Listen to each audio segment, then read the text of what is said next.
देखिए, मैं इतना ही कहना चाहता हूँ, स्मृति ईरानी का जो बातचीत का स्तर है वो दिन प्रतिदिन गिरता जा रहा है। और जो मैं देख रहा हूँ कि उनके मानसिक संतुलन है वो खराब होता जा रहा है, मानसिक दिवालियापन होता जा रहा है।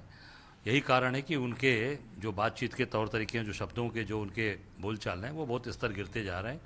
निश्चित तौर से जो व्यक्ति कहीं से भी काम करता है, कहीं से भी रिश्ते उसके हैं, तो एक फेमिलियर रिलेशन तो बनता ही है ना। जैसे मैं पिंडरा विधायक था, बनारस में काम कर रहा हूँ, तो मेरे फैमिलियर रिलेशन तो बनेंगे ही, चाहे कोई व्यक्ति, उससे तो रिलेशन बनेगा ही।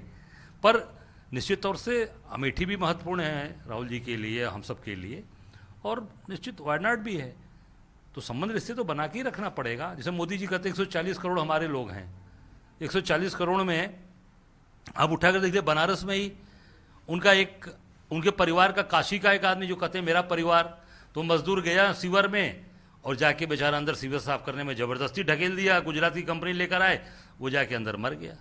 तो किसके परिवार का आदमी वो गया? तो उसके लिए संवेदना तो हुई नहीं। न मोदी जी का एक ट्वीट भी नहीं आया, क्या है कोई ट्वीट, कोई शोक संवेदना भी नहीं प्रकट किया। बनारस की बात कर रहा हूँ, जो वो यहीं का रहने वाला भी है, वो घोरेलाल कहीं बाहर का नहीं रहने वाला, यहीं काशी का रहने वाला, मसूदरी पे रहता है बेचारा।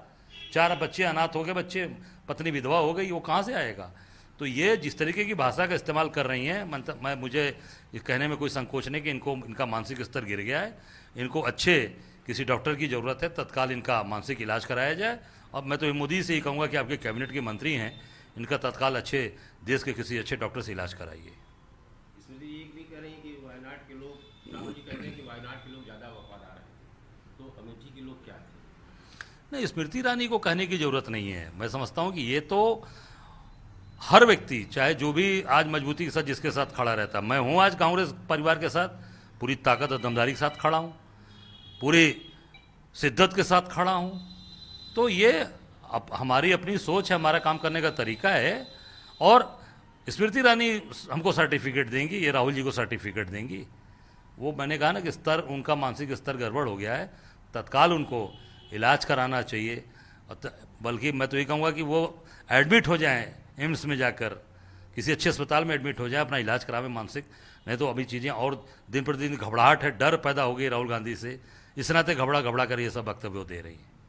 स्मृति जी ये कह रही हैं कि वो शब्द हम कहना नहीं चाहिए, लेकिन उन्होंने कहा है कि 15 साल तक अमेठी के लोगों ने एक निकम्मे सांसद को ढोया, और अब वो जीतने के बाद तो आए नहीं कभी, और जीतने के बाद चले गए वायनाड। मैं फिर ये कहना चाहूँगा कि जो शब्दों का उनका स्तर है वो दिन प्रतिदिन इसलिए गिरता जा रहा है कि मानसिक संतुलन खो रही हैं। एक तो चुनाव का उनको डर है कि हार जाएंगे, जनता उनका साथ नहीं दे रही, कहीं विकास का कोई काम नहीं किया, कोई लोगों के साथ ने अस्पताल तक बंद करा दिया, वहाँ पर गौरीगंज का अस्पताल जो था। तो हर चीज़ों से चारों तरफ से फेल होती जा रही हैं। 15 रुपये किलो चीनी मिला नहीं, 15 रुपये किलो चीनी स्पेशल बनवाया था इन्होंने अमेठी की जनता के लिए। तो जो भय है, भयग्रस्त हो गई हैं, डरी हुई हैं, और डर की वजह से तमाम शब्द निकलना, और थोड़ा मानसिक स्तर उनका निश्चित तौर से गड़बड़ हो गया है।